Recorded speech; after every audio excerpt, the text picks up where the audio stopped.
Hi guys, mga kanegosyo, kasi sa Ka-Farmilla, isang magandang araw sa atin. Bagamat hindi maganda yung araw natin dahil sa nangyari sa atin, pero wala tayong magagawa kasama talaga sa negosyo ito. Kasama sa livestock, namamatayan tayo ng mga breeders, mga alaga natin. Ganun talaga, wala tayong magagawa. Guys, nakakalungkot kasi guys, itong itlog natin na ipinasok natin sa hatchery last month ay 685. Ulitin ko, 675 ang ipinasok natin na itlog sa hatchery. Pero guys, sa kasamaang palad, nung chinek nila ni Sir Mark Cedric at ni Sir Glenn, nung check nila yung itlog kung fertile ba yung mga itlog, we found out na 274 lang na itlog out of 685 ang fertile. At lumalabas na 411 eggs ang hindi fertile. Actually, meron siyang similya. Okay, namatay nga lang siya. Siguro, hindi na natin, nakapatay na talaga yung similya.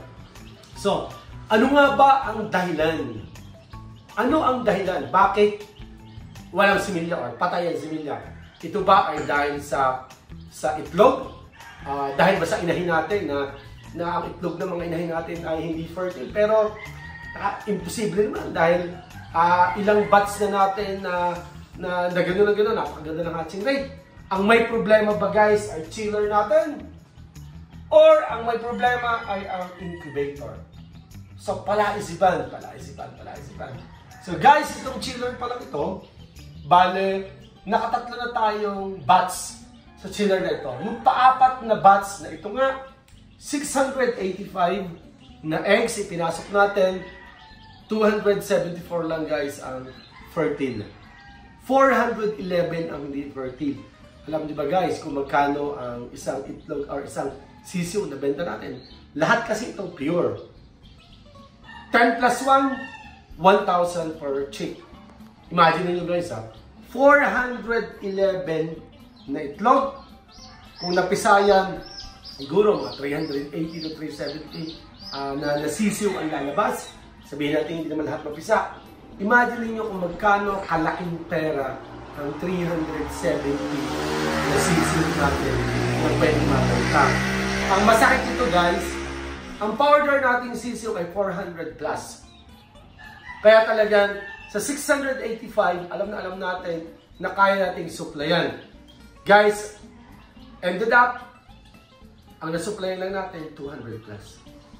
Kasi yung iba na yun yan. Ito na nga lang yung mga natira na sisiw na nandito, na natira. Kasi nga, yung iba, hindi natin nasupplyan.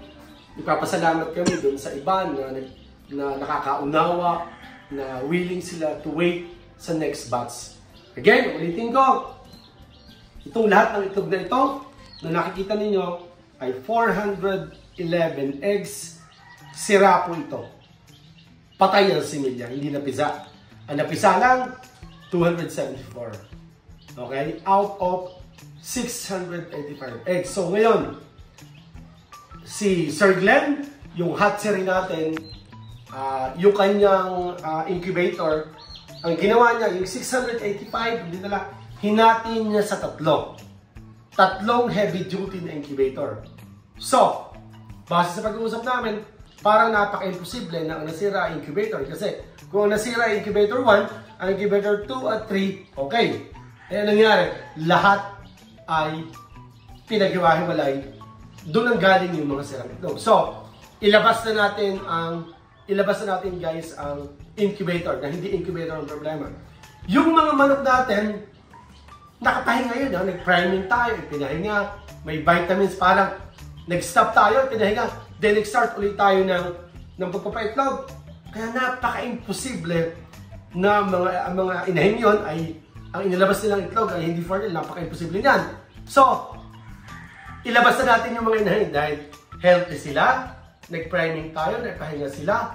So, imposible yun, yung mga ganador mo, gano'n. So, iisa na lang ang ating pinaghihinalaan na nag-cause ng problem. Itong chiller natin. Nung sabi nga na Sir Glenn, nung una meeting kami, sabi ni Sir Sedi, 3 beses na namin ginamit ang chiller since mabili natin ng bago. Wala naman nagiging problema, napakaganda ng hatching rate, okay? Pero bakit yung paapat, na talagang pure lahat itlog, 411, ang nasira or patay ang similya? So lumalabas guys sa aming pag-meeting, pag-uusap, na noong first 3 batches natin na yun, tag-araw, mainit, maganda. Nung dumating si chiller, nakaset lang siya sa 1. Ang ibig sabihin, 1 yung control niya, 1 lang siya. Naka number 1 pala dito, naka number 1, cold lang. Pinakabababa niya, ang pinakabababa is 1. Doon natin sinet. Bumili tayo nito bago 1. 3 batch, okay. 3 batches, okay. Paapat, paano nangyari na okay naman yung una, padalawa, patatlo. Guys, yung paapat pala na batch natin, kaya maraming nasira ito. Nung time na yon, halos 1 buwan na umuulan, minsan isang linggo. So, lumamig yung ating chiller. Ang problema, walang controller. Okay? Nung una kasi, naisip ko na yun, sabi ko, Sir Sedi, baka kailangan natin ng controller, baka kailangan may set up dito na sa mga nag-aircon daw gagawin. So, hindi rin namin nagawa yun dahil nagtiwala kami, yung una, padalawa, patatlo, sa okay, yung paapat, yung pumalpak. So, lumalabas na sumobrang lamig, namatay yung similya. So, tumawag tayo, meron namang nagbagatang loob, tinulungan tayo, pumunta dito. Meron silang inilagay sa loob ng compressor, may sinatap sila, nagbayad tayo ng 4,500. Idinagdag na nila ito, di ba? Parang ito. So, ngayon, itong ating controller na ito, itong digital na ito, is yan ay nakaset up ng 15. Pero, bumababa siya ng konti, tumataas siya ng konti. Pero never siya nabababa ng sobrang baba. Pag na-reach niya yung certain level ng lamig, tumitigil siya, namamatay na yung ano. So, meron siyang isinet up dito. Guys, kung kayo ay nagamit ng chiller, dapat malaman nyo para hindi nyo na maranas yung naranasan namin na stress kami, sayang. Unang-una, napakadaming order. Sold out na yun, talaga order na yun.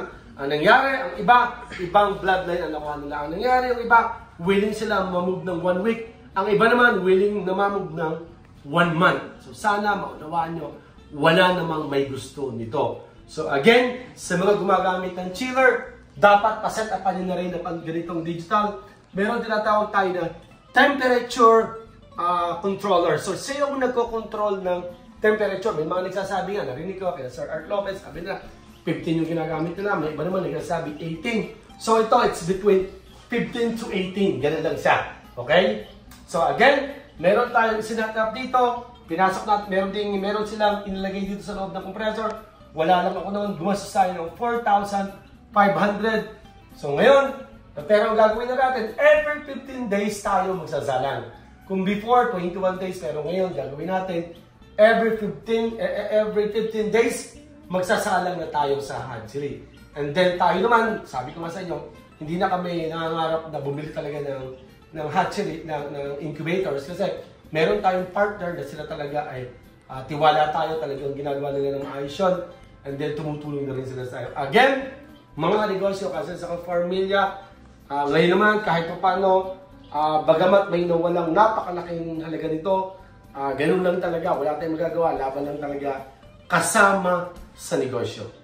So mga negosyo kasi sa Farmilla, so sana may natutunan kayo. Again, yung ibang araw, nilalagyan pa nila ng tela, yan. So ngayon, ito nga kasi, hindi na namin pwede gagamitan ng naglalagay ng tubig. No!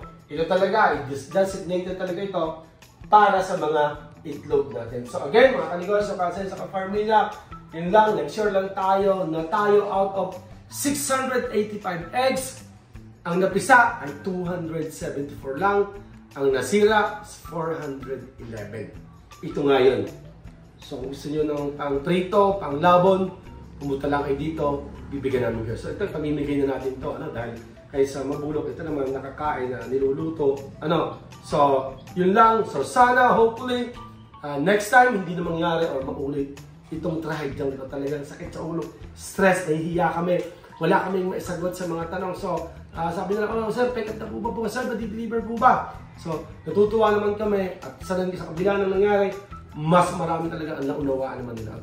Almost lahat naman po ay naunawaan. So, God bless po mga kanegosyo, kasaya sa farm villa. Bye-bye po, happy farming! Keep safe po, bye-bye po, bye-bye po.